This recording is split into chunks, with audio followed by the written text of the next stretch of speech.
choisir sa spécialité, c'est pas ce qui est le plus important. De toute façon, être polyvalent, c'est ce qui est le plus intéressant. Faux! Tout d'abord, quelques préjugés sur le choix de la spécialité. Numéro 1. Que l'on soit en spécialité de commerce de façon générale ou de gestion, nous avons des métiers totalement différents. Prenons par exemple juste le cas de gestion sur lequel on ne va pas s'attarder. Gestion par exemple, audit et contrôle de gestion. Un audit et contrôle de gestion, c'est d'abord un auditeur, donc il connaît toutes les normes de qualité, etc. Et surtout un contrôleur de gestion, donc tout ce qui est calcul de coûts et... Bon, vous connaissez l'histoire. Pour ce qui est des gens de GFC, c'est plus tourné vers l'analyse financière, c'est plus tourné vers des choses comme la consolidation des comptes. Bon. Par rapport au commerce international et marketing et action commerciale, le choix se porte parce qu'on n'aime pas les calculs. Pas du tout. Quand on soit marketeur ou commercial, on passe les 2 tiers de notre temps, justement les matinées, à préparer des propals, à faire, je sais pas, des études de chiffre d'affaires, etc. Donc on passe les 2 tiers de temps à faire des calculs quand même mathématiques, statistiques. Rien à voir avec quelqu'un qui n'a pas particulièrement d'avérence avec les chiffres. 3. Le marketing, c'est de la pub ou carrément, secondairement, disons, des scripts pour les commerciaux. À moitié vrai, parce que c'est juste, disons, 20 à 10% du travail d'un marketeur finalement. Un marketeur, c'est déjà le plan d'action marketing stratégique, qui se découle déjà d'un plan d'action plus stratégique, managérial, de l'entreprise. Mais pour le cas d'une startup, qui est mon cas, c'est typiquement mon travail.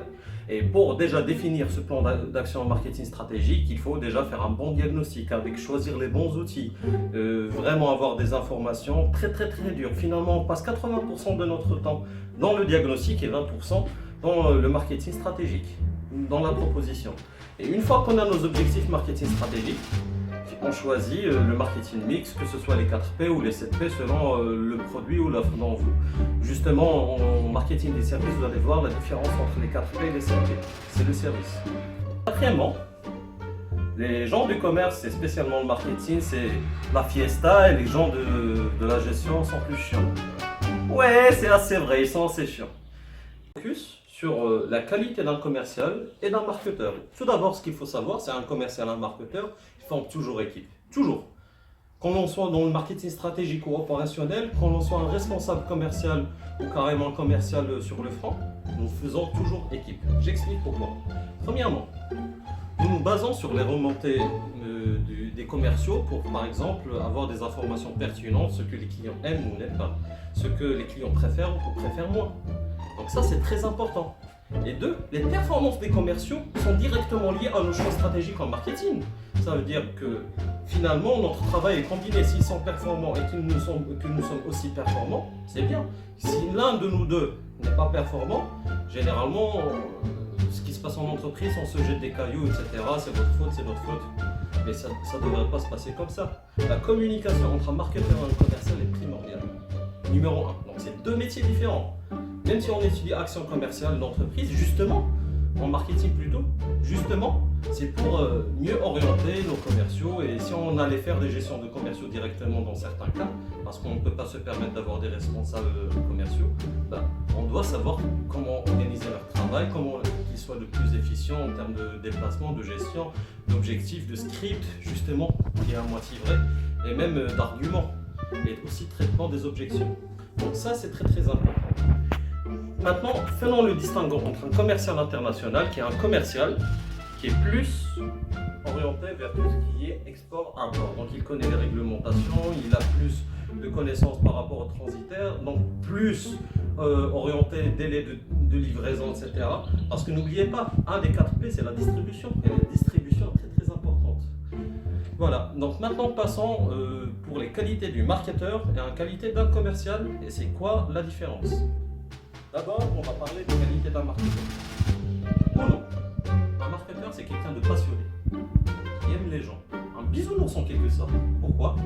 C'est pas pour aimer, mais aimer pour pouvoir sentir, pour avoir de l'empathie et pouvoir se mettre en situation client.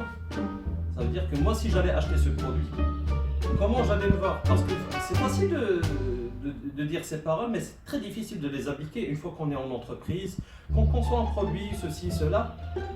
L'expérience client, peut nous paraître très éloigné de notre réalité. On peut faire des choix évidents, par exemple quand on conçoit un logiciel, quand on fait un packaging, mais non, ça fait toute la différence.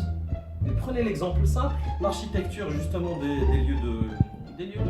espaces publics, des jardins, etc. On voit par exemple les architectes qui font des allées carrées. Bah, l'expérience client fait que quand on marche sur la pelouse pour ne pas faire un carré, donc avoir moins d'espace. Bah, l'architecte, c'est comme le marketeur dans notre cas, on a l'architecture du produit et des services, mais finalement, on conçoit quelque chose qui n'a rien à voir avec la vraie expérience client. La meilleure des choses, c'est avoir de l'empathie et s'aligner sur ce que fait les clients. DOS, c'est la rigueur. Quelqu'un qui fait du marketing, c'est un travail chiant chaque jour. C'est un travail très dur, se lever chaque jour très tôt, finir généralement très tard, parce qu'on a une routine à établir, on a des choses à faire, on a des études justement, on doit être aussi au contact des clients, ne pas être que dans son bureau, aller au terrain, savoir ce qui se passe, connaître, parler avec les gens. C'est beaucoup de travail, mais finalement c'est la rigueur. On peut avoir des super idées, on peut être très passionné, un très bon plan stratégique marketing. Ben, si on ne bouge pas notre petit popotin, ben, on va rien faire. Reste, c'est être créatif. La créativité, c'est la solution. C'est la base de l'innovation. Quand on veut être innovant, quand on veut trouver des petites solutions, il faut être orienté solution, plus problème. Ben, justement, la créativité entre en jeu et fait la totale différence entre un bon et un moyen marketeur. Donc maintenant, ce qui est des qualités du commercial. Un commercial, tout d'abord, c'est le même point en commun qu'un marketeur, c'est la patience et aimer les gens. Pourquoi? C'est pour connaître le circuit de décision, c'est pour connaître les raisons, leurs objections par rapport à la consommation, et c'est aussi pour connaître leur expérience client. Donc c'est le point en commun entre un marketeur et un commercial. C'est là où on se rejoint pour communiquer justement en termes de remonter ou retomber d'informations par rapport aux études ou expériences sur le terrain, etc., etc. Donc c'est à la base de toute décision. Deuxièmement, c'est quelqu'un qui est plus séducteur ou séductrice, tout simplement. Pas la séduction comme vous pouvez la comprendre, mais être quelqu'un de charmeur est très essentiel en marketing parce que nous sommes humains. C'est très normal.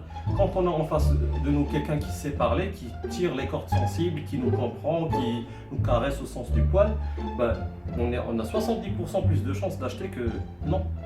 Et finalement, c'est la persévérance. Ne jamais accepter un non pour une réponse définitive, c'est essayer de comprendre pourquoi monsieur a refusé notre proposition ou refusé d'acheter.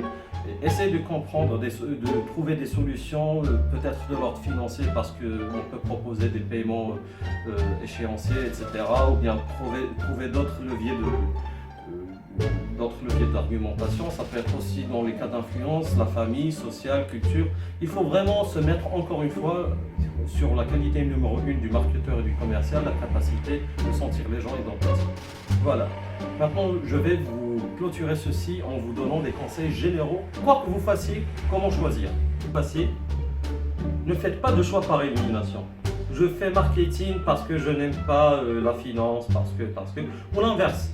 Je fais finance parce que mes parents ne veulent pas que je fasse marketing ou parce que je veux avoir, je sais pas, Ne faites pas de choix par élimination, c'est ça mon message. Donc, ayez une autre logique. Justement, c'est quoi la logique qu'il faut avoir? Numéro 2, avoir un projet professionnel construit. C'est quoi un projet professionnel? C'est être un métier spécifique. Je peux être comptable, financier, marketeur, commercial ou tout simplement avoir une idée sur le style de vie. Ça peut être un choix. Mais l'essentiel, ayez un choix professionnel et ce choix se construit par étapes, en court terme, moyen terme, long terme.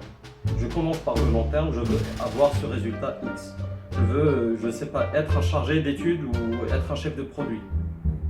J'en parle parce que je suis plus marketeur, je suis désolé pour ceux qui vont faire financier. Donc, chargé de produit, pour être chargé de produit dans quel secteur?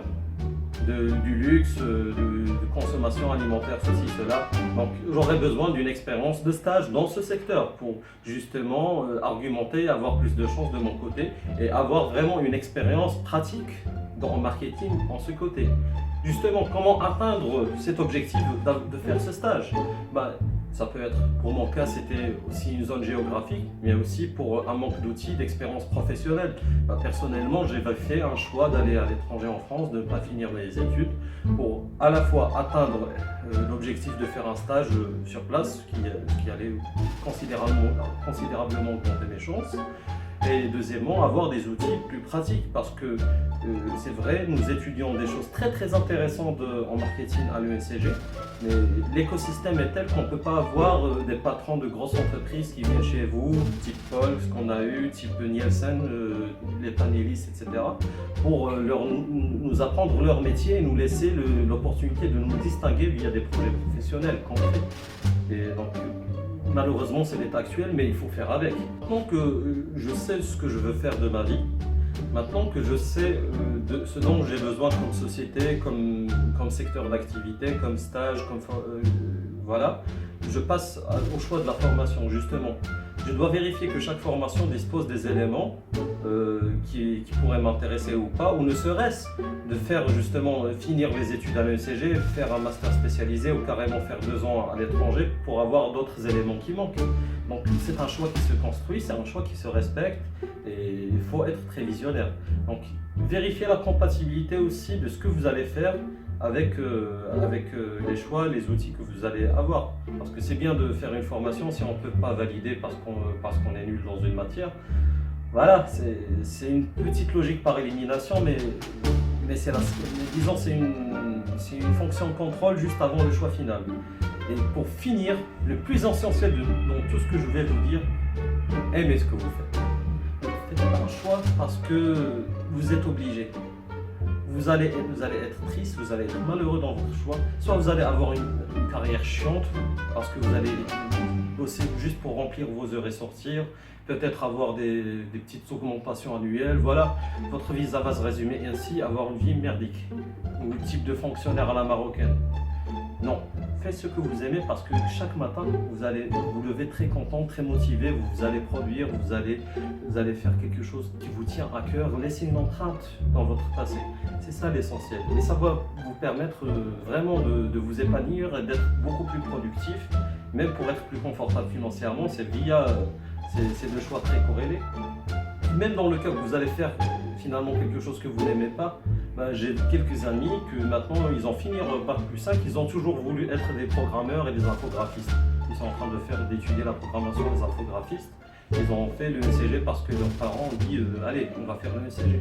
Donc réfléchissez-y très bien. Ce n'est pas très grave de changer de spécialité ou de revenir en arrière, c'est humain. On peut tester, on peut voir ce qu'on aime ou ce qu'on n'aime pas, et puis on peut même faire une année de césure. Ça veut dire après les 5 ans, je veux prendre une année, je veux être en observateur, voyager, je ne sais pas.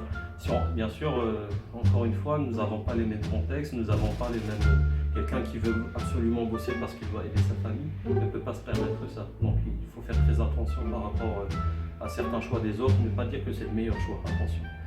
Voilà, merci de m'avoir écouté, merci de m'avoir donné cette opportunité de faire cette vidéo. Je veux remercier les gens derrière la caméra. Younes. Hi. Et Shinwei.